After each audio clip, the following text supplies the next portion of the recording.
Good morning. All India radio और राजसभा के analysis में आप सबों का स्वागत है। अगर ऑल इंडिया रेडियो के अंदर न्यूज़ की बात करें तो वही बात की गई है कोविड-19 के बारे में।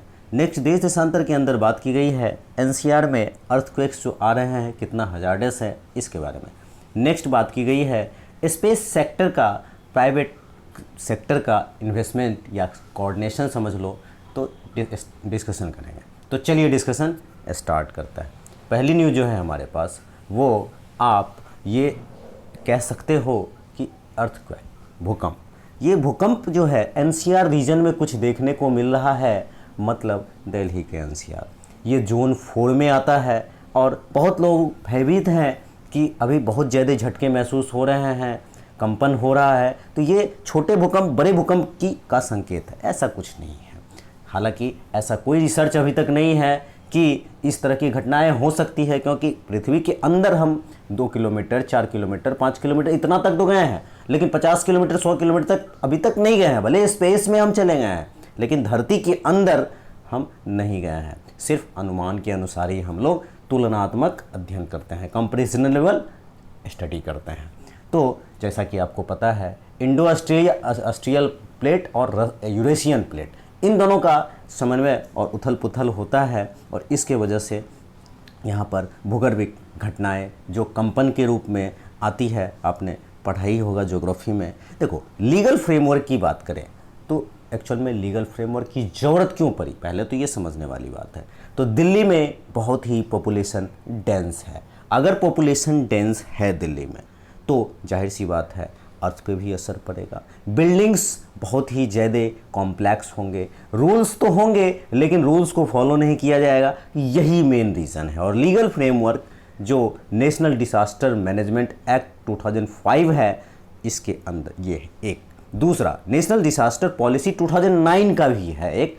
तो इसके अनुसार डिस्ट्रिक्ट अथॉरिटी को गाइडलाइन दी जाती है, म्युनिसिपल को, कि आपके यहाँ जो बिल्डिंग्स बन रहे हैं उसका रेगुलेशंस बनाइए और उसको इम्प्लीमेंट कीजिए। यहाँ पर क्या है कि नए घर तो बन रहे हैं, वो थोड़ा कहीं ना कहीं सही ढंग से बन रहे हैं, लेकिन पुराने घर को इनोवेट करना होगा, ध्यान देना होगा। National centre for seismology, national centre for seismology, ये जो ऑर्गेनाइजेशन है, इसके इस ऑर्गेनाइजेशन ने प्रोफेसर आर्या कमेटी बनाई। प्रोफेसर आर्या, आप आंसर में इसको यूज भी कर सकते हो, आर्या कमेटी बनाई, और इसमें इन्होंने बहुत सारी रिसर्च करके बताया, जो असल में सॉइल के ऊपर भी डिपेंड करता है कि किस तरह का कहाँ पे सॉइल है, उस सॉइल के अनुसार वो स्टडी करते हैं और बताते हैं। तो चलते हैं नेक्स्ट आर्टिकल पे। नेक्स्ट आर्टिकल की बात करें तो space a new era emerging opportunities. अब ये सवाल क्यों भारत में उठ रहा है या बातचीत क्यों हो रही है, तो समझना होगा कि जो यूएसए में एक कंपनी है स्पेस एक्स, उस स्पेस एक्स ने एक नया कीर्तिमान किया है, आप अच्छे से समझ रहे हो, जो ऊपर भेजा है नासा के साथ मिलकर। तो भारत में भी प्राइवेट प्लेयर अलाउड होना चाहिए, नहीं होना चाहिए, फ्यूचर प्रोजेक्ट्स में थोड़ा सा चर्चा करेंगे। देखो, यहाँ पे क्या होता है, इन्वेस्टमेंट बहुत ज़्यादा होता है और जो प्रॉफिट की दर होती है, रिटर्निंग कैपेसिटी होती है, वो बहुत कम होती है। उदाहरण स्वरूप, अगर कोई रॉकेट बना लिया, लॉन्च किया, सफल नहीं हुआ, या फिर कोई भी डिफेंस से लेके किसी भी चीज़ को, तो कोई गारंटी नहीं है इट विल सक्सेस। तो डरते हैं प्राइवेट प्लेयर। तो क्या करना चाहिए, इनको पार्टनर बनाना चाहिए, इनके डर को ख़त्म करना चाहिए, गवर्नमेंट रूल्स को थोड़ा सा कम करे, एक इकोसिस्टम तैयार करे। ये साइंस टेक के अंदर का बहुत अच्छा एनालिसिस होगा मेंस का ये।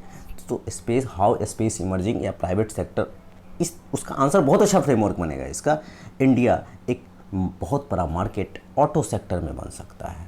तो ऑटो सेक्टर में रिसर्च जो है करके इसरो के साथ काम किया जा सकता है, एक स्पेस, जिस तरह से स्पेस एक्स ने किया है। इंफ्रास्ट्रक्चर बनाना होगा, जैसे इंफ्रास्ट्रक्चर की बात करें तो सैटेलाइट तो लॉन्च किया किसने, हमारे भारत सरकार ने ऊपर, लेकिन हमारे धरती पे डीटीएच चल रहा है, लेकिन असली ओरिजिनल वर्क जो है किसने किया, टाटा स्काई ने किया। घर घर हर घर में देखते हो टाटा स्काई।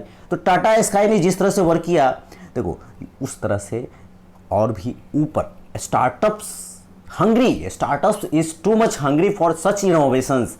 हम बात तो कर रहे हैं और कुछ हंग्री भी हैं कुछ लोग, कुछ कंपनीज, जो आप स्टार्टअप्स के भी कुछ टीम होती हैं, तो इनको आकर के आगे बढ़ना चाहिए।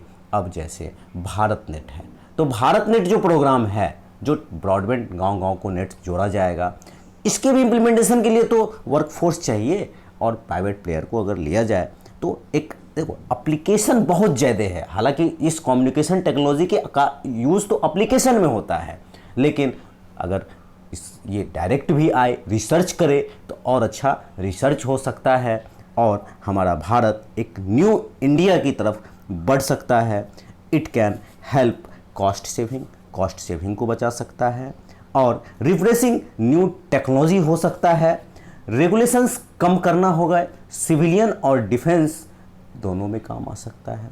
मिनिस्ट्री ऑफ ब्रॉडकास्टिंग हो, चाहे ministry of science and technology हो, चाहे मिनिस्ट्री ऑफ डिफेंस हो, सबको कोऑर्डिनेशन करना होगा, एक लीडिंग फॉर्मूला वर्क करना होगा।